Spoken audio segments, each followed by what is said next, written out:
I'm hungry. But I really should shoot a video. I haven't shot one yet this year. I've really been slacking. I could shoot a video about food. Everybody's been asking me to do that. Let's see what I have in the fridge.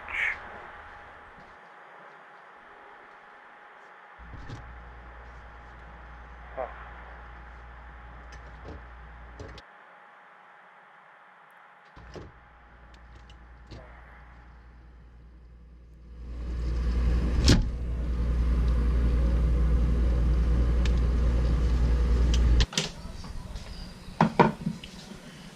Hi, I'm Terry Taylor. Welcome to the Terry Taylor Show. As some of you may know, I also cook on top of being like a huge nerd. And one thing I always get asked is how to cook this, how to cook that. I get phone calls from my friends and stuff. And the one thing that I get asked more than anything is how to cook a steak. So today, I'm going to show you how to do that.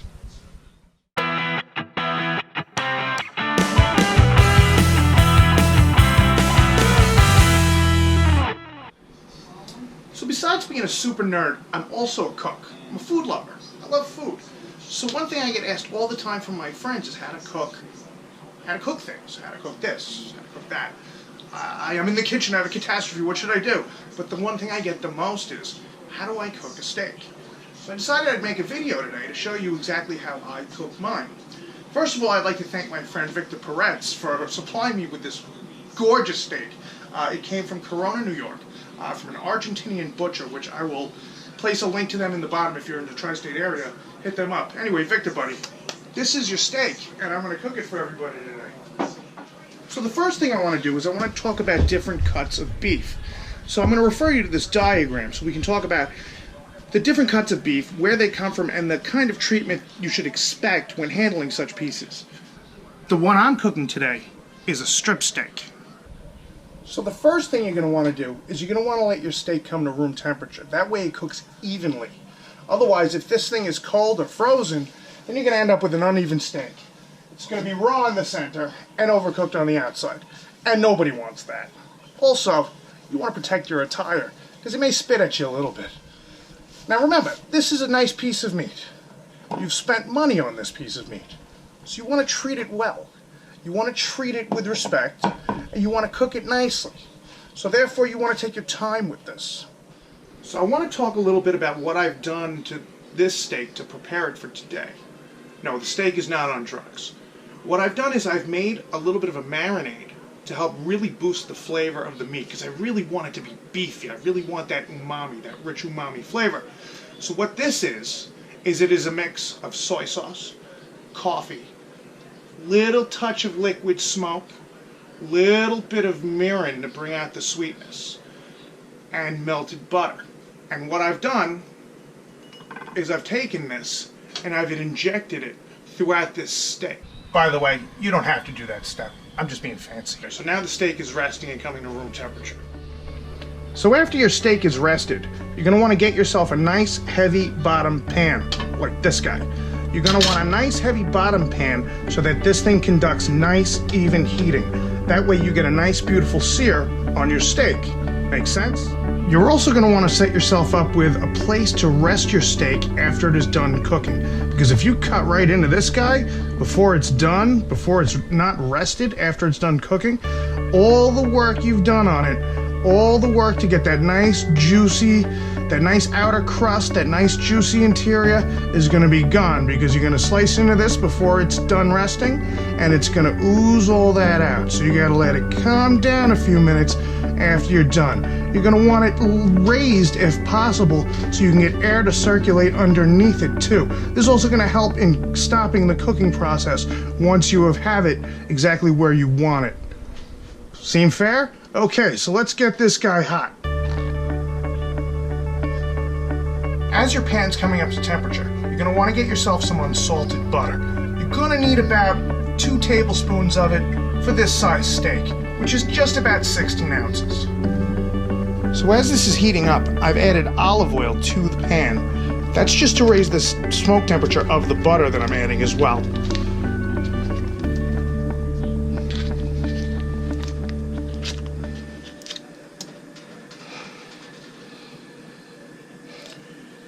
looks like a lot of butter, but keep in mind, you're not eating this every day.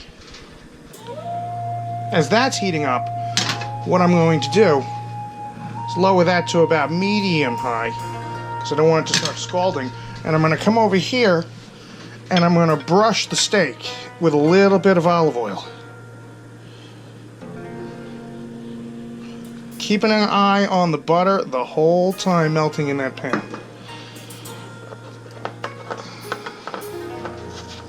A little bit of salt. Now, you want to salt from up high rather than down low. If you see you salt down low, you're only getting a little area. You got to salt up high and really let it snow down that salt. That way you cover the most area. And you want to salt this really good. Steak can take it. Steak can definitely take it. You're going to want to hit it with the pepper too.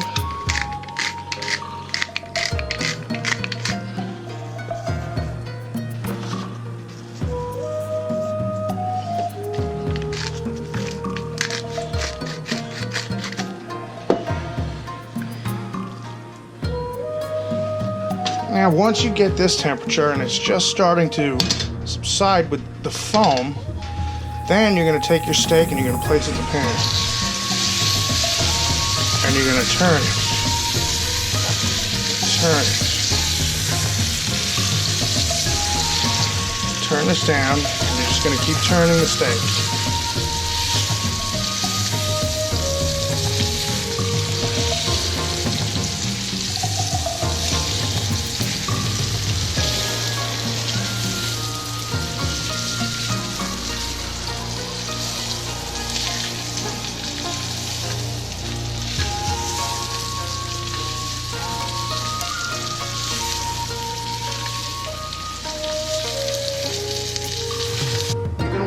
Turning it clockwise around the pan, but counterclockwise rotations as you move it.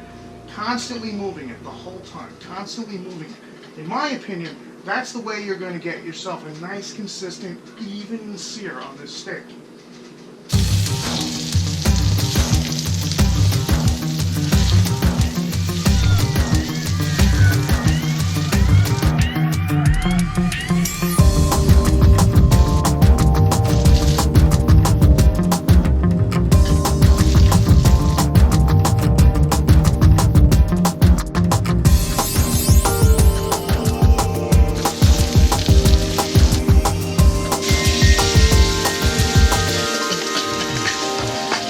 Now, you don't have to use your hands like me, like a savage.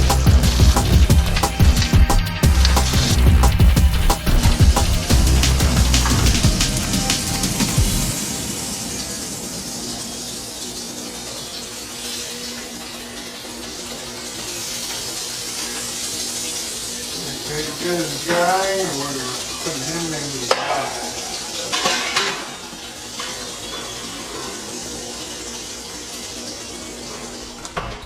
Now, while that's finishing in the oven, I wanted to talk to you a second about how you can tell the doneness of your steak. So let's say you want a medium rare steak, which is what I personally am looking for, and which most people are looking for, but not everybody's the same, and some people want it a little more a little more rare. Here's the easiest way that I have found to check that out. You're going to take your hand. You're going to press this soft part of your hand right here. You're going to keep your hand completely relaxed. So press there with your index finger. What you feel there is what we call black and blue, or extremely rare. Now touch your thumb to your index finger. Don't press them together, just touch them together. Now press there again on the pad of your hand. You feel that? That's rare. Now you're going to go to your index, to your middle finger and your thumb. Press again. That's medium. To the ring finger, medium, well. So as you can see, you touch the pad of your hand. Black and blue, very rare. Rare, medium, medium, well. And that's how you can judge your steak. Because remember, you want to touch your food. That way you can know where you are in the cooking process. Now for me, I can tell that's a beautiful medium rare. So I'm going to take this out of the pan and put it over here to rest. Once you put it down to rest, you're going to want to tent it with foil very lightly just to keep the heat in. So while the steak is resting, I want to talk about some options of some things that you could serve alongside a steak. For me personally, I've spent so much time trying to boost the beefiness of the actual cut of meat itself that I decided to go with some things that are a little more earthy. So what I have here is, this is the pan that I've cooked this steak in. I haven't done anything. All the oil is in here, all the butter is in here, all the drippings, all the little bits of caramelized proteins on the bottom of the pan, which are going to add nothing but flavor. So now what I'm going to do is I'm going to get rid of a little bit of this extra oil because it's a little too much. Now I'm going to get this on the heat and I'm going to start it up. And I got some beautiful mushrooms, I got some beautiful chive flowers, and I'm going to add them to this pan as is. So we'll start off with these beautiful mushrooms and throw those in that pan. And these beautiful chives.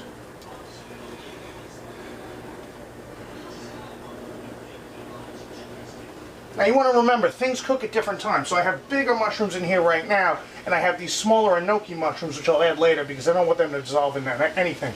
Because keep in mind also, mushrooms are predominantly water and they will cook down. So I'm going to get a nice color on here. I want to get a lot of that from the bottom of the pan here. I add a little bit of salt. I'm going to add a little bit of mirin, which is a sweet sake, cooking sake from Japan. Add a little bit of that to boost some of the sweetness up. Also to help remove some of the bottom of the stuff on the pan.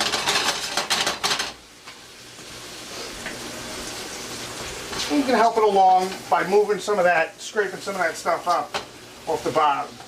Pushing it in with everything here. At this point I'm going to add the rest of my mushrooms.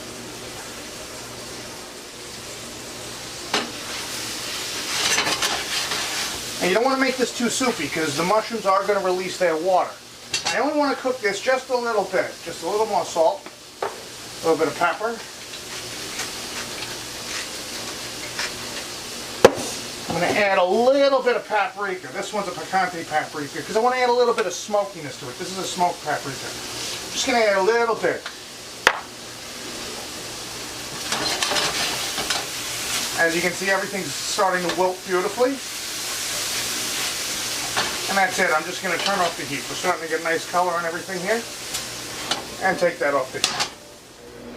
Now another thing I'm going to add to this dish is I'm going to make something called popcorn polenta. So what we're going to do is we're going to take a little bit of water in a pan, little saucepan. We're going to get some heat on that. Going to add a little bit of butter. And literally as this cooks, we're going to add popcorn to it. Yes, that's correct. So this one you can really go with your favorite type of popcorn.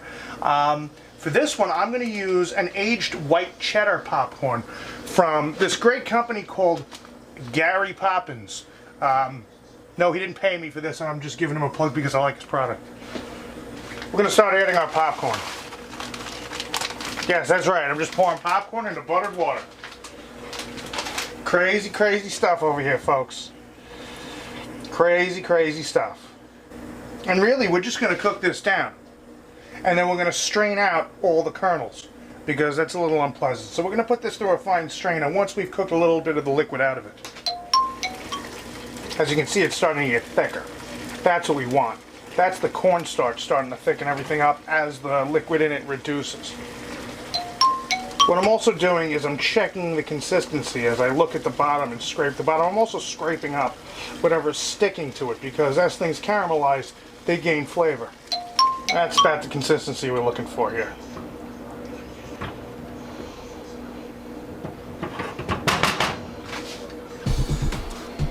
So we're going to pour this through a strainer. Don't be careful, don't make a mess. Get everything out. All that good stuff.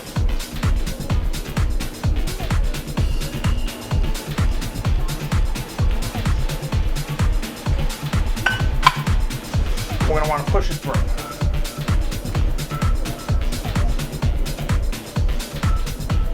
Really want to push that through. Yes, it takes a little while. Cooking takes time. Good food takes a little time sometimes. When you're cooking yourself a steak, so you want the accoutrement to be just as beautiful. See, now what we have is this consistency here. See, much more. This is grits, but this was made out of popcorn. Just gonna let that cool a little bit. This doesn't need anything. It already has all the flavor added to it from the popcorn manufacturer. So now we come to the moment of truth. We have a beautiful steak here. Now this is basically a steak for 2 people. But let's take a nice look.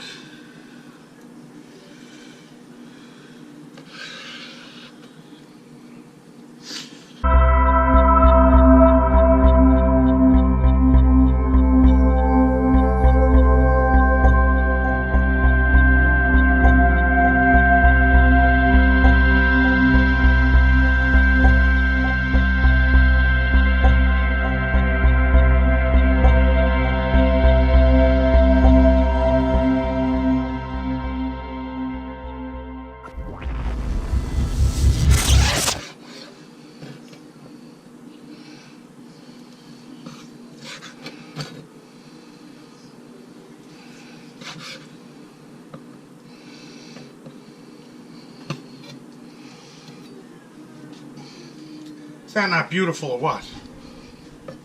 Maybe asking what this is in here. What this is when I injected, this is actually my marinade inside here.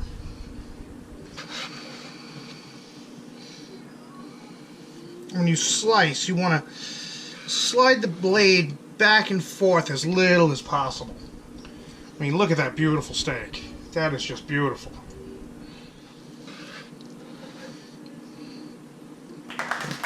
Look at that beauty.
So I hope you found that informative.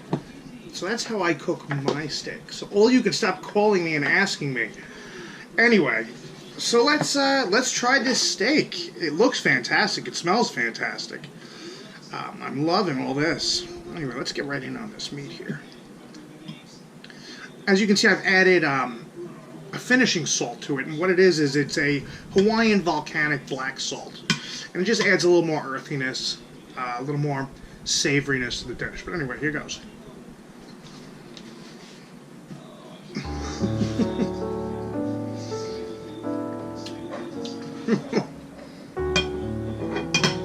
Wow.